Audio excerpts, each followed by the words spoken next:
What's up, everybody? It's your girl, Cheyenne Lene, aka Motor City Oprah. We are back here for episode 6 of Views from the Thick podcast. The song that you just heard is by Chicago artist Jashay. The song is called Oh Lord. I received this submission from her PR agent a few months back, but I definitely just wanted to hold on to the song for a little bit, just until I had a female guest in the studio. But I am a very big fan of hers. I was sent a couple songs, but I did a little bit more digging and research on my own time, and I went ahead and I went to Apple Music to listen to her album. And it is very, very dope. What I really like the most about Jashay's music is the fact that she's a female rapper, of course, but I like the fact that she is just simply doing what she does best, and that's just rapping. Like, she's not trying to portray a certain image where it's not like super sexual, and it's not like she's trying to make it seem like she has to fit in with the guys and, you know, rap really like hardcore and just really masculine. Like, it's really like a perfect balance, and I really, really appreciated that. So I listened to that song. I really like that.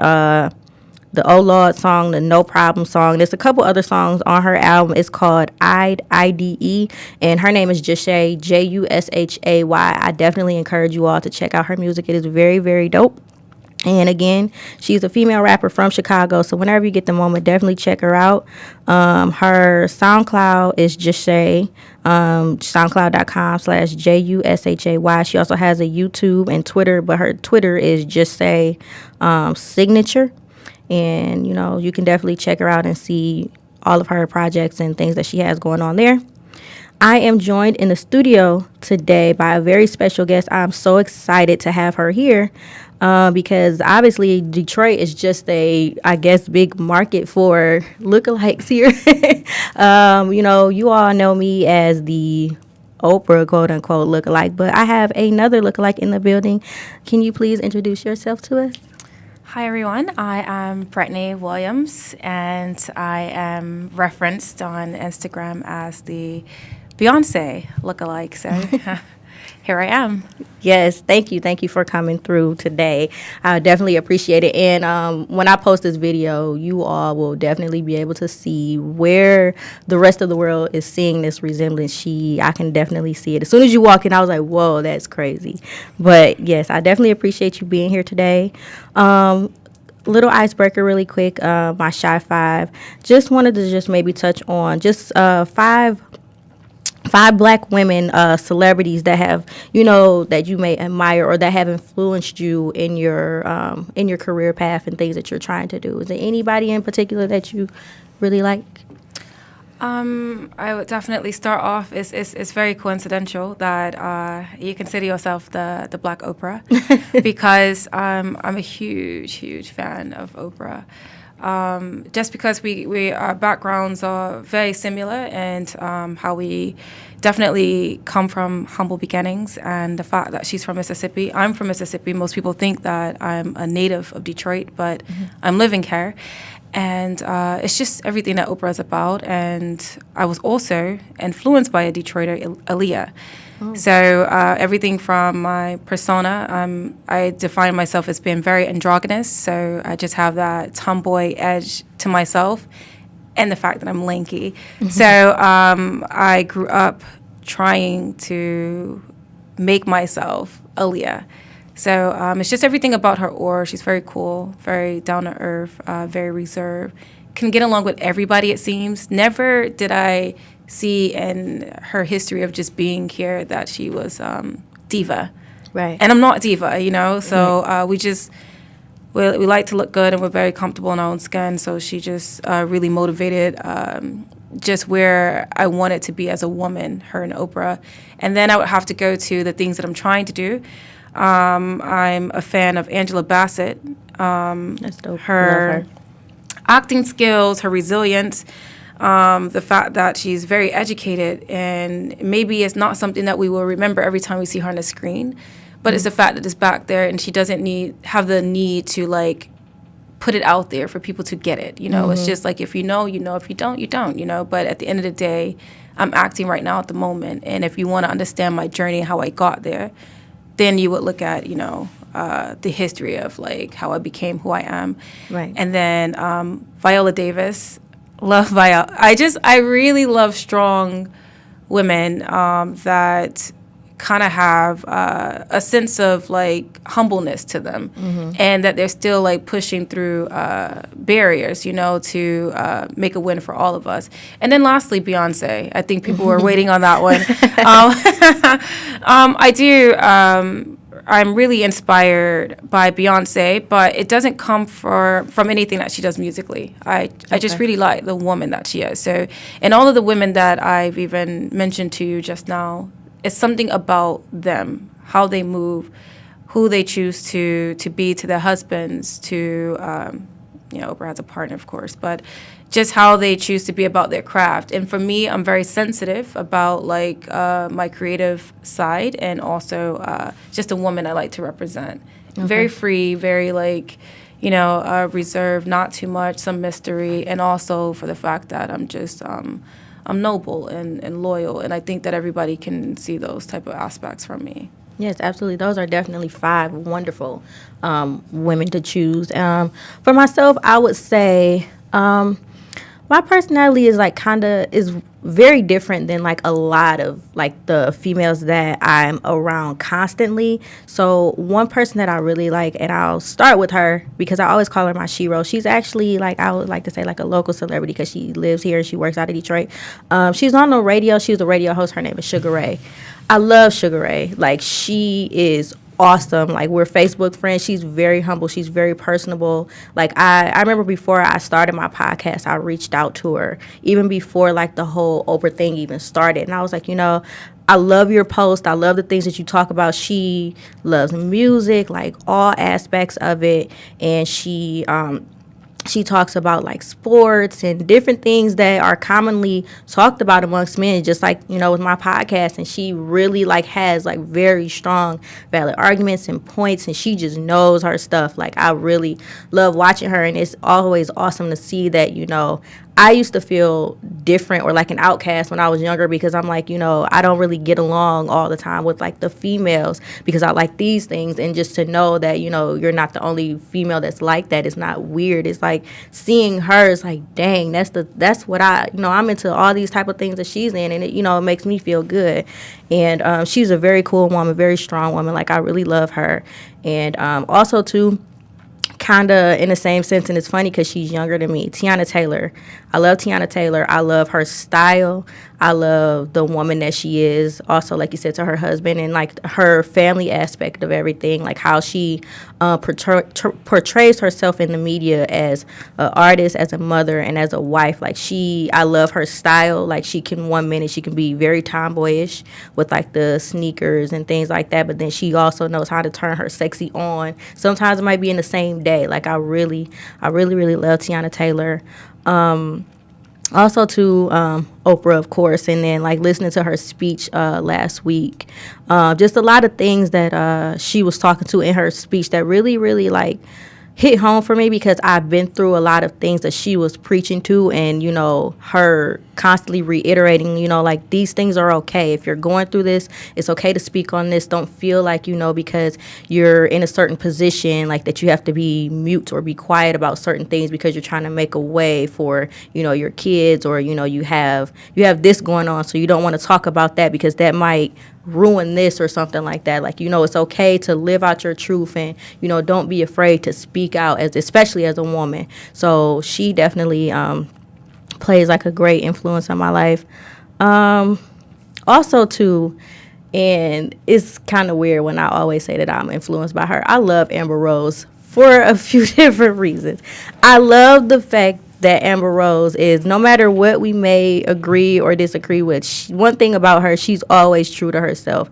Like, whatever she believes in, or whatever she just feels like, this is me, this is what I want to do. Like, she's just not afraid to be herself no matter what. And I feel like that's a very, very important trait that a lot of people don't have, but they should. Because like, if we're always like, like living inside of a shell or feeling like we can't be ourselves, like, then we're no good to anybody. Like, you're not being true to yourself, because only you can live your life. So when she does certain things, I'm like, okay, Amber, that might have been a quite a bit much, but at the same time, I can't take away from, that it's like, hey, that's her and that's her beliefs. Like, that's what she stands by. So that's, I can't disagree with that. And also to another person, I really like Taraji Henson. I really like how strong she is and how you can just tell, like, she just doesn't care. She's very unapologetic, and she's to me just like the true definition of a strong black woman. She's like, I remember her telling her story about how she just took a chance and she didn't have anything, and she just moved across the country and pursued her dreams, and it was like, she didn't stop from there. And to me, that definitely always like resonates in my mind, because I often have times where I'm like, I'm scared. I don't know. Should I take this chance? Should I not? And it's like, sometimes you just have to say, just do it. Like, cause you'll never know if you don't try. So like those 5 women to me they were like the first 5 that I could think of. There are definitely others, but those 5 really just stood out in my mind. But the first thing that I kind of wanted to touch on is the Oprah's speech at the Golden Globe Awards. So there was a couple things about her speech that really hit home for me when she was talking about the story of the young lady that had got kidnapped and was raped, and then they had threatened to kill her if she ever told and everything like that. And then her story stayed secret until Rosa Parks brought it out to light and everything like that. Like, that just really, like, listening to some of the things that she talked about just really stuck with me, just because I was like, I've been through some things in my childhood that I kept to myself, or, some things that I may not have even still to this day talked to people about, just because I felt like, I don't know. But also there were things that eventually did come to the light as a child. And I feel like, she's absolutely right. Like, you can't live your life like that. You have to, say something no matter what you feel is going to happen, or the consequences. Like, you have to protect yourself no matter what. So hearing her speak to those things, and also hearing her say, no matter what, like, I like the fact that these days, more commonly, people are really living out their truths. And even though sometimes it's the ugly truth, I would rather somebody live out their truth than to hide behind something, because I would want to know how you really feel. Like, I don't want, to be around a person every day and you not know who they really are, and then something happens, like an unfortunate event or something like that happens, and something bad comes from it. Did you get a chance to see how did you feel about her speech? I felt a lot, honestly. I think Oprah is definitely living out her purpose, and it's such a joy to watch, because some of us, we have purpose, and because of decisions and choices that we make, we find ourselves not being able to meet it so that we can fulfill it, But her purpose it started as being a talk show host, but it was greater than that. And when she understood it, that she has to use her platform to also, bring about change, that's what she's doing, And in that speech, I'm assuming when I say this, but I think she was aware of the placement that we're getting ready to be about, Black History Month. We're getting ready to celebrate MLK, and she was able to attach that component, not directly representing like the MLK and Black history, but the fact of our history. She was able to attach our Blackness to her speech, on top of going about supporting the women that have all these issues, And so because she's just, when she writes a speech or when she has something to say, it's the way she prepares it so that she's able to hit so many things at once, because that's that one opportunity. That's all you have in that moment. So she touched women of all color, and she made sure to just hone it back in and like, okay, well, but don't forget, I'm a Black woman saying this stuff, and I still have to represent mine. But I can also, feel what you're going through, because I'm also a woman, So, and that's where people get that whole confused thing, like, oh, you guys are saying Black Lives Matter, but all lives matter. It's like, yeah, but right now I'm saying that this is Breast Cancer Month, and I know that all cancers matter, Right, but just right. we're just trying to focus on this right now. And I know that men matter, but for right now, we're talking about what is happening to women, And so Oprah is able to like really hone into that and make that very clear. And she just does it with such ease, but she knows to also attach some humor there. She just knows, like to bring all the elements all together in the time frame that she has and really deliver. So it was motivating. Of course, we like someone of such caliber, of such great execution and speech to lead our country, Right. But unfortunately, we have a clown and a business clown at that, because I don't like to take away from his achievements, but I think he's a narcissist and very smart in the fact that, like, America wasn't ready for a woman. We still have that sexist component, and that's another story. But I just really like how Oprah is and the fact that she used her platform to just really touch so many things in just one speech. And the Yes. way that speech was prepared, it's almost as if she was speaking off of her heart. Some people need teleprompters and need to write that stuff down, but she was just well prepared to deliver. So beyond everything that she said in the speech, she represented us. Mm-hmm. And to me, that was powerful in itself, of course, because I consider her my idol. It was just a home run for me. Yes, absolutely. It was definitely amazing to see, and then also to like you stated, a lot of people after hearing the speech are like, well, we need Oprah to run for president, and it was just, I don't know how I feel about that, honestly, because like you said, I don't think America is ready for a woman as a president. Absolutely not.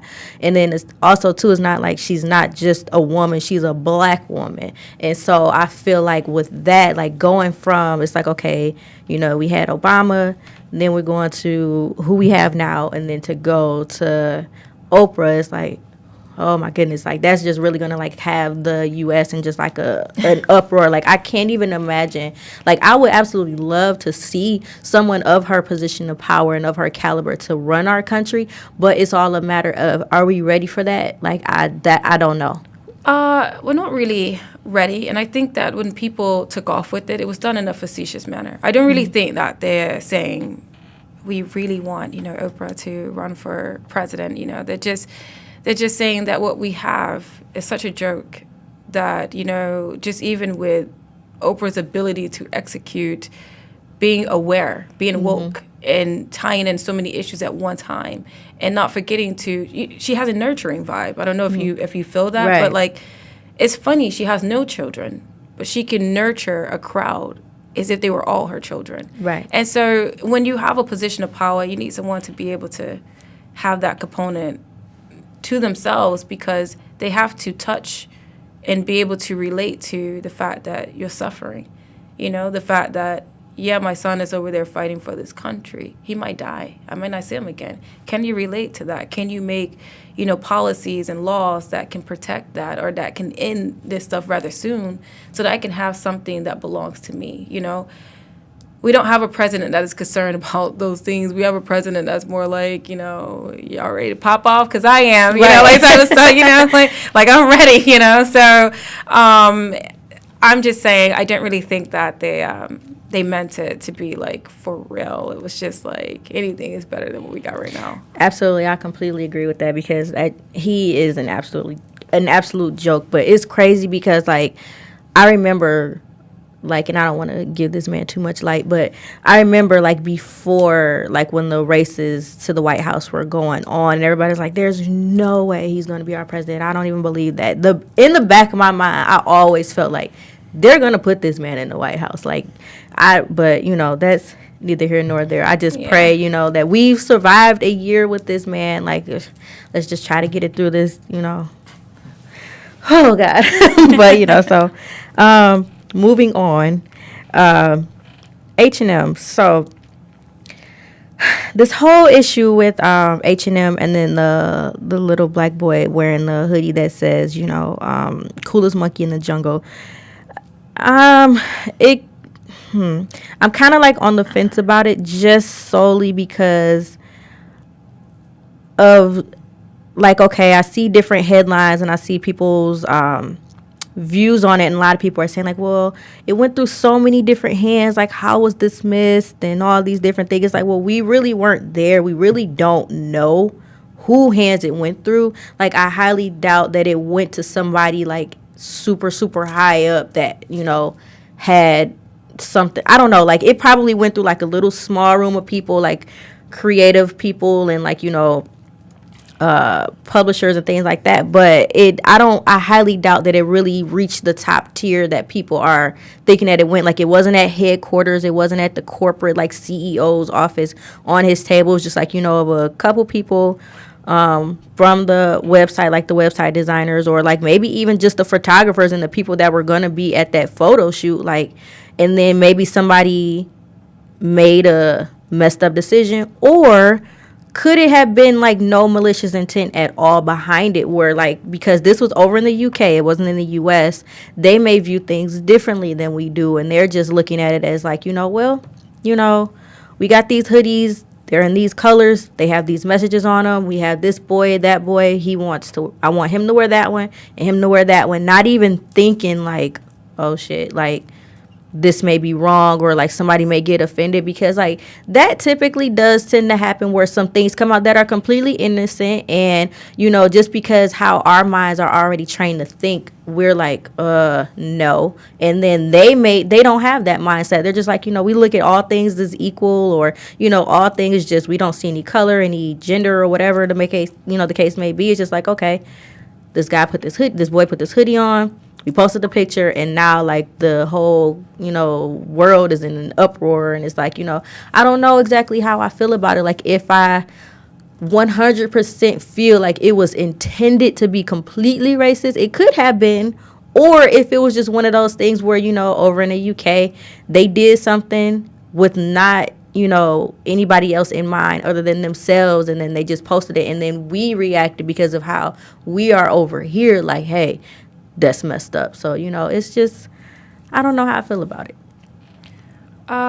We're living in very sensitive times. You know, anything that is sensitive and very transparent, well, it's getting more transparent. So anything that can attach race to something, where we have to make a barrier between what's white, what's black, what's Latino, what's, you know, whatever, we get very sensitive to, you know. Yes, it was in a different market.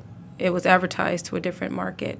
And because I work for a German company, I can attest to the fact that they are very insensitive. You know, they can get on the phone like, you know, F this, you guys are effing stupid and all that type of stuff. I've seen emails, and that's them. Like, you know, it's not for me to take it personal. Now, I can do like corrective actions, like, okay, well, hold up, you know, you're not gonna, this is what you're not gonna do.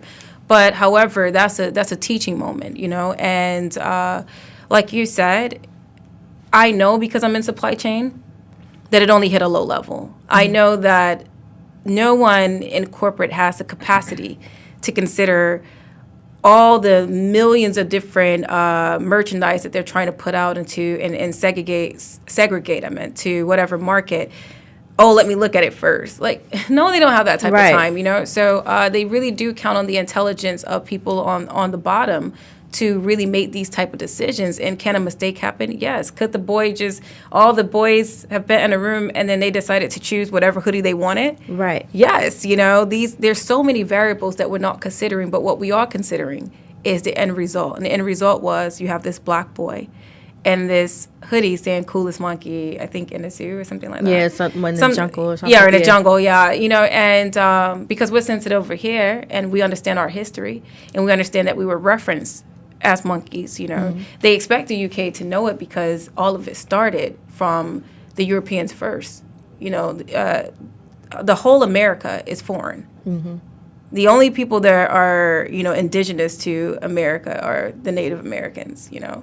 But it's all foreign because everyone migrated over here. So they're expecting, like, you guys are the one that did it, so you guys should know that you referenced us as monkeys back in the day, you know what I'm saying? But at the end of the day, it went up. It got exposed. They did something about it. Did we like how light they handled it? No, but that's how they are over there. I say when when they do something for the first time, you don't make it an offense. You know, you can't say that this would be reoccurring. You cannot define them as that. You say that they made a mistake. Mm-hmm. Now, when it happens again, then it was a choice. And I know you've probably seen, you know, something of that liking on like the internet in a meme form or a quote or whatever. But it's true. When someone lies for the first time, they are not a liar. They just lied. Right. They cheat. They cheated for the first time. They're not a cheater. A reoccurrence of that defines them as cheater, liar, you know. And then a reoccurrence of them putting merchandise out like that on a black person will make them a racist. But at the moment, they made a bad judgment. They made a bad choice. And that's just my position on it. I feel the world on, you know, both ends of things, but I tend to always give an unbiased opinion and play it in the middle. Right. And so, like, the way I see it in the end is like, it's a bad mistake. They pulled the merchandise, you know, they pulled the ad. They sent their mediocre, you know, apology. But what are we looking for? Right. I don't think, I just saw today that in South Africa, I think they were vandalizing the store. Yes, and that's another thing, too, and I didn't understand that. Like, why, you know, I understand, like, people are upset and people, you know, everybody has their opinions and they have their choice to feel however they feel. That's fine. But I just want to know, just like how you stated, like, what did we really expect them to do? And then also, too, by, you know, us as a people or whoever, you know, vandalizing these stores, what do you expect to come from that? It's like you're upset because you feel like people are still being racist and stereotyping us, you know, as a certain type of people. But when you react in a certain way and you do these types of things, it's like, you know, these are the type of things that they base their opinions about us on. Like, that it was not the best thing to do, you know, when it comes to like, okay, you're upset and you want to do these things or whatever. But as far as like going to vandalize the stores, it's like, okay, now what? Like, you vandalized the store, you did this, you did that. It's like, okay, now what do you think is going to come from that? Like, now if they start thinking like, you know, all black people or whoever that comes into these stores are going to vandalize it, and then they start stalking you around the store, then you're going to be like, oh, now they're, you know, racial profiling and things like this. Like, I mean, kind of walking the fine line there. So, you know, it's all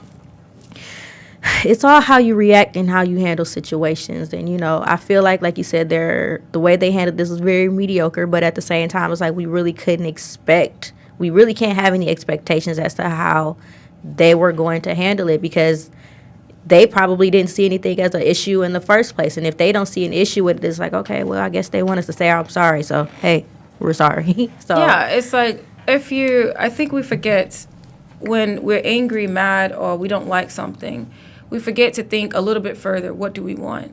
You know, so even when something happens to you, what do you want? Why don't you clearly state what you want and see if they'll give it to you? And when you don't get it, then say how you're going to respond then. But if they pull the merchandise, it's no longer visible, you know, on any platform, you know, and then they apologize, and, you know, we reacted on our end as far as putting the, you know, the boy in a different hoodie, even though it's not technically real. But is that not enough? Because if it's not enough, then what do you want? What do you want? You know, and then tell them and see if they'll give it. Because H&M is thinking as a business. They want to, you know, settle this situation and get back to doing the business side of things. And black people, we like to sometimes stay mad for too long. You know, it's like, hit it and quit it. Say what you want, but when you don't know what you want, you stay mad longer than you should because you didn't know what you wanted. Exactly. You just wanted someone to do something that would make you feel good, but then you're unaware of what makes you feel good. So then what can they do? You know, so I think that's the position that everyone is in now. And no, vandalizing the store is not the way to go about it, because if you don't know what you want, you're just going to be angry. And then angry is going to cause some like consequences and repercussions, you know. Absolutely. So. Absolutely. I feel like this week has like had a couple. There's been a lot of different things that have been like kind of like sensitive topics that have happened in the news lately. Like, okay, like we have like the H&M issue. Then there's also this thing I keep seeing advertised with this BET. They're doing like that black card revoke, and then they have like it's it's this collage of like 4 white men. Gary Owens is one guy, and I can't remember who the other 3 celebrities are. And they're like, which one of these people should be given a black card? It's like, why is this a thing? Like, why are you doing that? And every time I see the post, I'm like, whatever BET thought, was smart behind this, it's crazy. But another thing that I actually want to talk about is with Genuine. Like, he is on some type of reality show, and I guess like there was an issue where somebody had wanted to get him to kiss, or a trans woman was trying to kiss him, and he was like, absolutely not. And then the media just went crazy, like, oh my God, he's a homophobe and all these things, like, because he won't date a trans person, or he wouldn't kiss a trans person, which I think that is absolutely ridiculous. Like, you cannot force someone to have the same beliefs that you have.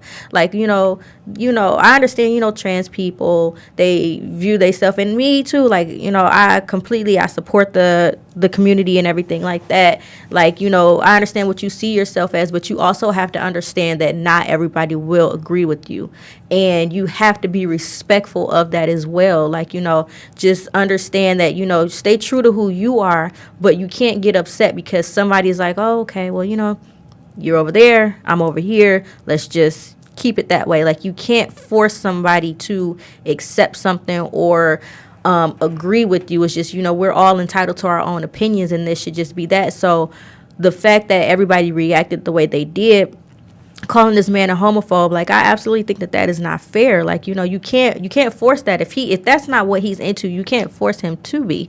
So it's just, that's been crazy. Like, when I've been reading that, I'm like, what? Like, how can you call this man a homophobe if he, that's just not what his preference is? Like, everybody has a choice. So we get so offended, nowadays for what someone doesn't get about us and what they don't like about us.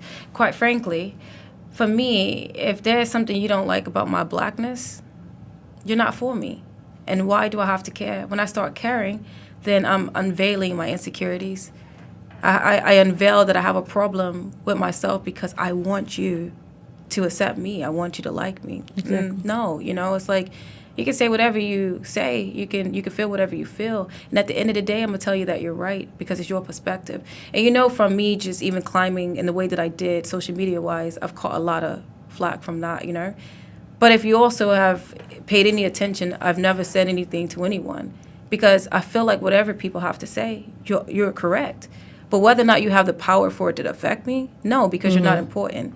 You're not important because I don't know you, Exactly. And important people are going to watch what they say to me very carefully because they're going to know the position they have in my life. They're going to know that they have some impact. So they're not going to just say stuff just to say stuff to get a reaction, you know? So people that are gay, which I have a lot of gay friends and transgender and all that Same here, in my life, and I just let them be great, Right. But if I don't like something, I may not like the way he put on his clothes. Like, wow, that's really feminine, and you're a black guy, but wow, like you're trying to be a girl, I don't care. And why should you care about the fact that I just thought that was really feminine? At the end of the day, I'm going to still be able to walk out with you. And if I cannot walk out with you, don't let that offend you. Just know that that's just not my preference today, like catch me on another, but you got to be very confident in yourself and what you choose to be, and know the world didn't just hatch itself into just being gay and transgender and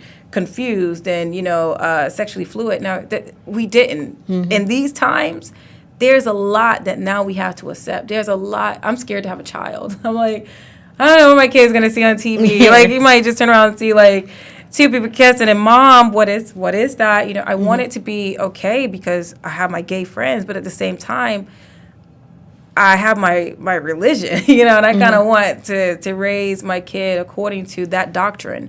And it doesn't even matter if it's right or wrong, it's what I believe in, and that helps me get through my day-to-day. But I don't want someone taking offense for, like, what I like, how I do me, and that's what happened with the Genuine thing. It's like, I can understand you and I accept you. Right. But it doesn't mean I like you. Right. And can that be a choice of mine or no? Absolutely. Or, and vice versa. Like, you are how you are and I am who I am. Just like I may not agree with your preferences and your choices, you also have the option to disagree with me as well.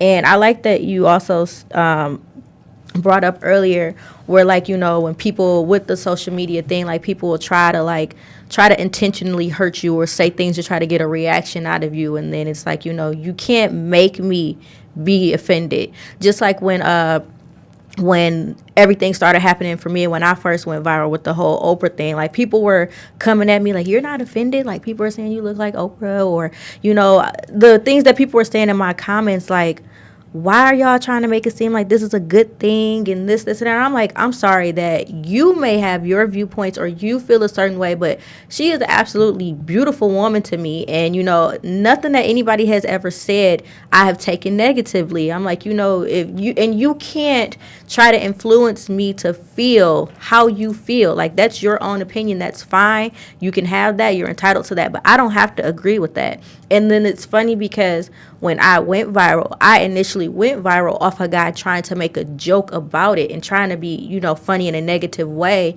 And then it turned into this whole big thing. Like, oh, okay, well, you took it as a joke, and people were like blowing it up in every blog and every website and different things that my whole story was featured on. None of it was negative. So you started off, bringing it to the light as a negative thing, but nobody took it in that way. So like you said, it's all a matter of, if you choose to feed into those people and how they're trying to make an impact on you. And like you said, if you're not important to me, then you absolutely will have no power over me at all. So getting into the whole viral thing, I definitely wanted to, see how things have been for you, because when I was looking on your page, I see that this isn't something that just recently happened. Like, it seems like this has been going on for a while. Like, when can you first recall, like, people really start, like, bringing it to the light, like, oh my God, like, you really, like, favor her? People have to understand, when Beyonce became Beyonce, not Beyonce and Destiny Child, but when Beyonce became Beyonce, we became infatuated with her. And then we became even more infatuated when she got into a relationship, because now she started to give us all the perfections that we aspire in our own life. And so then that made her a household name, Even when Beyonce came out of Destiny Child, it still wasn't at the point at where she is now. Now there's a hive. Now it's like, she's a god, And for me, honestly, since childbirth, I came out looking like Janet Jackson from Good Times. I was fat, and I love to eat.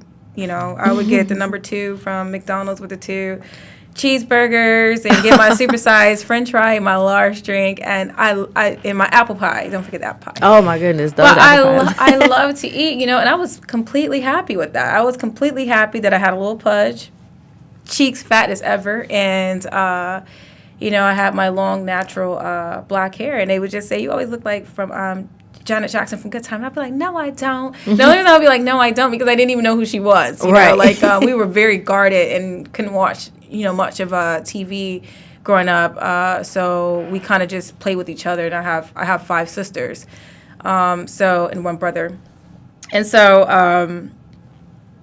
I would just always deny it. Then here I am. I'm in boarding school now, coming into my own, still trying to be Aaliyah.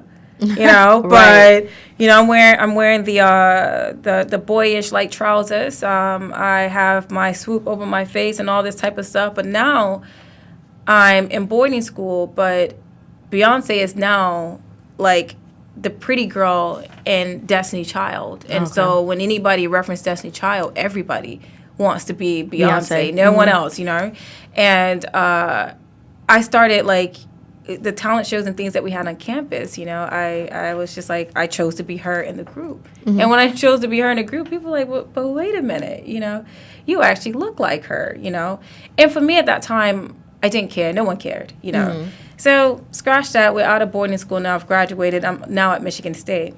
I'm at Michigan State, and I dye my hair red, not even blonde, red.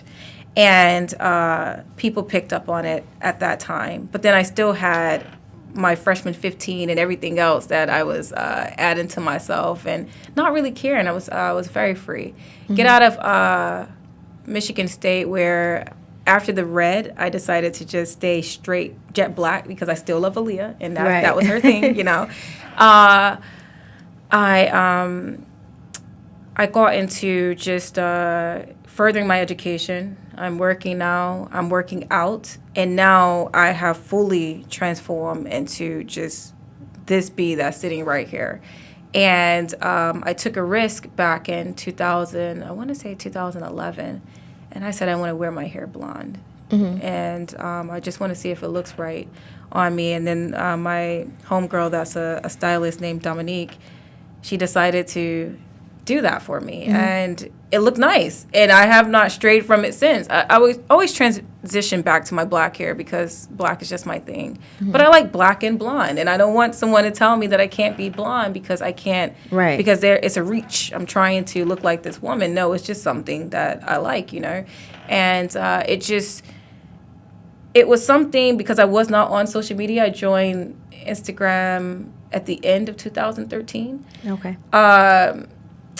It was something that when I would go into airports or I would go just simply shopping at Myers, people, oh my God, you look like such and such. And, you know, it was just an, oh my God, you look like, and then that's it. Mm-hmm. When the media blew it up, which there was a girl who sent me a DM, was just like, you know, I hope you're not mad at me because I see that a lot of negative came with this, you know, but I was the one that submitted you. Because at first I had to survey all my friends, like, yo, which one of you, like, you guys know I hate this. You know, I don't really like attention like that. I'm very low key, you know, like, so who did it? Because I was at a party with you guys in a picture that I didn't even have went viral, you know? Wow. So I'm like, so it's one of you guys. That's what I'm saying. It's one of you. But no, they just took that picture and made that picture go viral. But the picture of the submission was off my page from this girl. And she let me see how she submitted it to the Shade Room. And I was like, oh, well, I mean, if I wanted to be mad or feel some type of way about this, I mean, what would be the end benefit? Right. You know, because the damage has been done. Mm-hmm. But since then, I had to learn fast. When I say learn fast, I had to learn to deal with so much attention very, very fast and so much negativity very, very fast. Absolutely. And I had to remain my my confidence. I had to retain it and make sure that all these things that people were coming up with did not, you know, penetrate my thick skin, you know. So, but it was difficult. But now it's something that I can't change even if I wanted to, because if I got mad, I think, after the second hit, because they come in hits. Yeah. Like, it's like every 3 months, someone else has discovered it, and then there's another, you know, viral thing going on. And I said, you know what, forget it. I'm just about to be black hair, black everything. And I did this last year around November. So November 2017. I stayed black all the way until my birthday in November 2016. Stayed black all the way until my birthday, April 2017. Mm-hmm. And my styles were French braid to the back, a ball up top, half down, you know, just doing this thing. And it didn't change anything. I thought it was going to change. I'm like, but it really didn't change anything, you know. And so this is where we are. We're here with this attention. And I would be a fool. And I would like to say this again, I would be a fool if, because I'm so creative in my background, I'm so intelligent, I would be a fool not to capitalize on so much attention. I got people back in Mississippi that are rooting for me and don't even know what they're rooting for. Mm-hmm. I got a mom that was only able to have some education that's really hoping that in some form of fashion that God will place a lot of favor on me, and I'm able to make that come into fruition to create something. So, and the more you are exposed, of course, the easier it becomes for you to milk that, capitalize that, and hopefully transition that into like revenue, you know? Absolutely. But do I want to do it impersonating her? No. Now, if their movie came up and they're like, yeah, you know, like, I'll be like, okay, because, you know, I can show you, I can act a thing or two, you know, and it fits. But I would just do the one movie and keep it moving, you know. Right. But do I want to go out and beat Elvis in Vegas?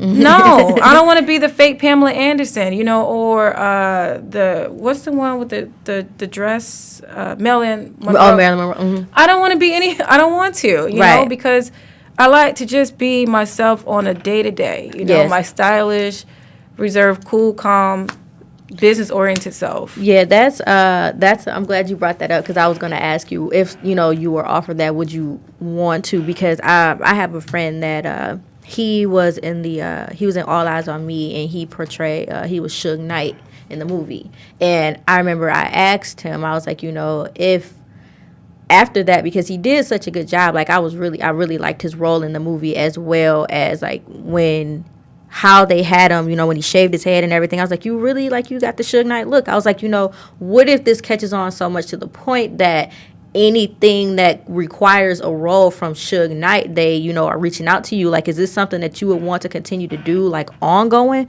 Or, are you, like, just kind of, like, one and done? And he basically said the same thing. He's like, I want to do this movie. He's like, I don't want everybody to always be like, okay, this is just Suge Knight. He's like, I don't want to be limited to that, because he's still an actor.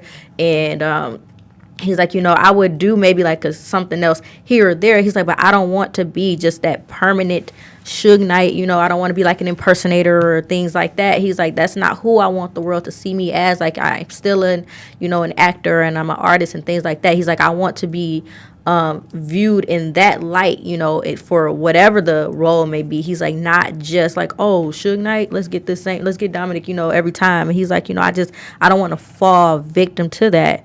But so that's crazy. I could definitely see, like, what if, like, they were like, oh, let's do this Destiny's Child, like, biopic or something like that. And looking on your page, I see that you have, like, you write a lot.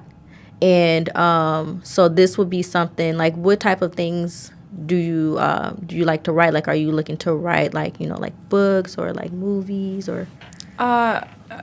Definitely not a book. A book is much of a reach, and I think that somewhere I wasn't granted patience. Oh, that yeah. Me and God, we really trying to work that out. But I really like writing quotes, and I really like writing captions. Just like giving someone a little doses of juice, because I'm aware that there are people that are just like me, and their patience are just as short. So when it becomes like a paragraph, it's just like, we just want to like the picture. So yeah, and I'd be like, I just want just a little bit, but yeah, that and like I told you, eventually a pilot. Because it's this dope one that I got just in my head that I just really have to get some space to kind of just like type that bad boy out, or say it to someone and they type it and right. We go pitch it. Poetry.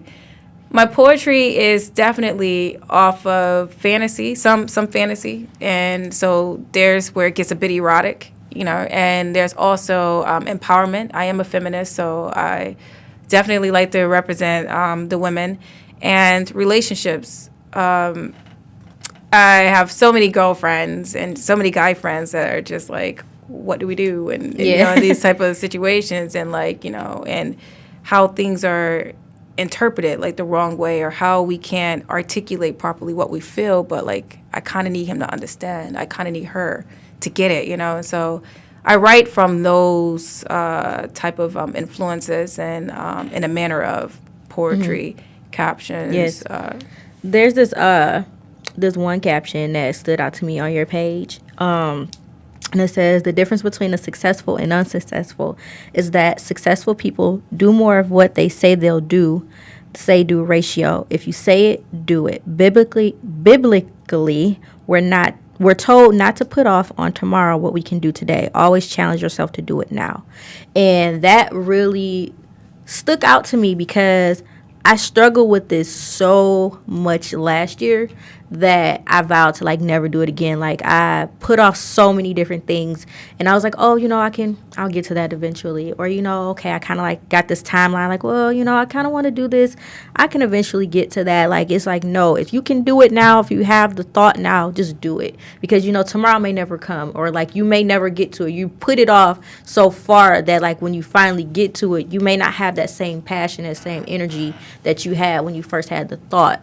So that caption definitely stood out to me a lot because, it's definitely about how bad do you want it. Like, somebody who's going towards the same or a similar goal as you, I'm pretty sure, they aren't going to get to where they are by saying like, oh, I'll eventually do it, or I can do that tomorrow. Like, no, if you want it, show how bad you want it. Like, you can love something so much, but only talking about it and just writing it down, that's just half of the work. Like, you still have to put the work in, and you have to constantly put the work in. And like, anytime that you have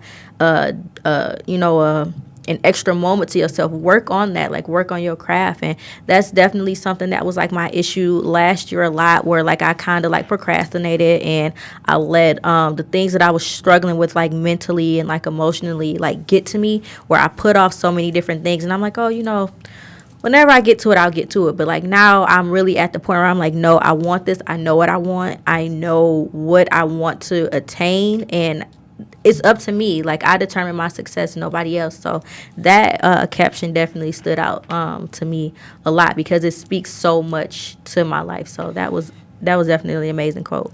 I like to transform people for the better and motivate them for the better, and to let them know that, sometimes we can be trapped in our minds with how we compartmentalize things. Let me get that together.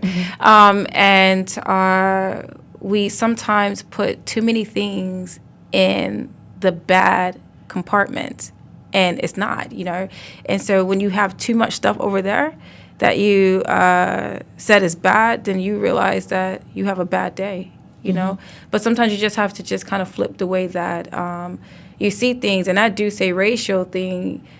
I just became very sensitive to it when I started to understand myself in the very simplest way. So I'm going to tell you that a lot of my captions are deep, but they come from very simple things. Like, in my house, as simple as like, how did I get this bunch of clothes in this corner all of a sudden? And now I got to put this stuff up. And I can't task anybody else to do it because I'm by myself. And like, but how did that happen? Right. And I forgot to see myself coming in every day, taking off the stuff, not putting it away, just throwing it in the corner, because I couldn't take out the extra seconds or the couple of minutes that it take to just put the stuff back up. And now I'm mad because it's a big pile, and now I got to deal with it all together at once. And you know how we look at things is when it's a lot, we get like unmotivated. Like, I don't want to do this, So it started from there. Then it started from like me talk to my friends like, yo, I'm going to do this. And they'd be like,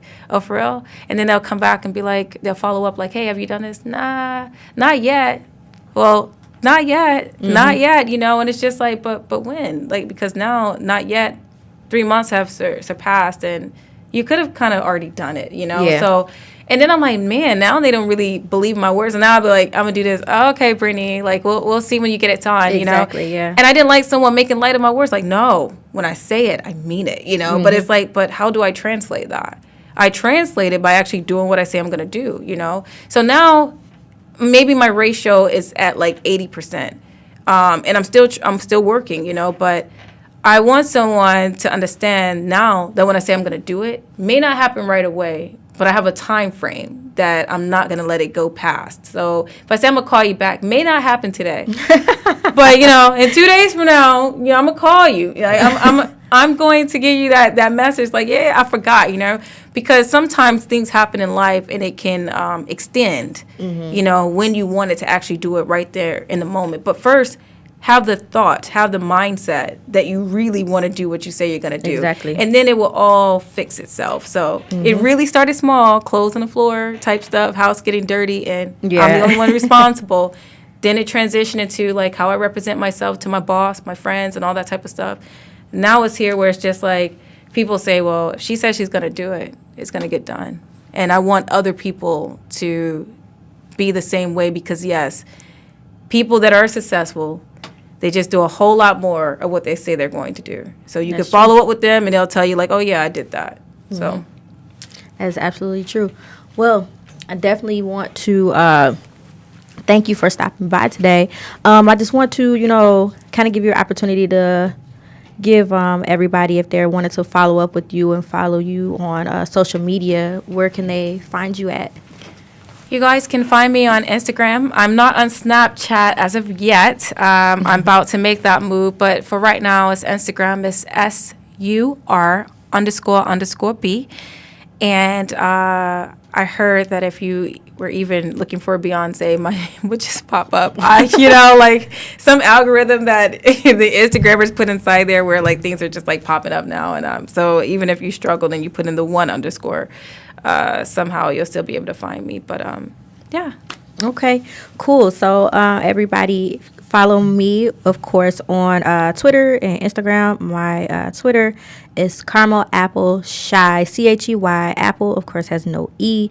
That's on Twitter. And on Instagram, you can follow me at Caramel Apple _ CHEY. Don't forget, artists, to submit your music to me via email at viewsfromthethickpc@gmail.com to be featured on an upcoming show. I'm definitely stressing the importance of sending in your music because I have something that I am working on that I'm very, very excited and passionate about to launch. I'm looking at aiming towards the spring. I promise it's not going to go past the spring, but definitely get your music to me as soon as you can. Follow me, as well as don't forget to shop Fashion Nova and enter in my code CheyenneXO, get 20% off your purchase, as well as the Asim ASIM Supreme products. I have to correct myself from the last episode because with my code SHY on there, it gets you 25% off your purchase, not 20%. So definitely shop those. Support Black business with the Asim Supreme products, all natural products. I love his stuff. And I will see you all next time. This has been episode 6 of Views from the Thick. Peace.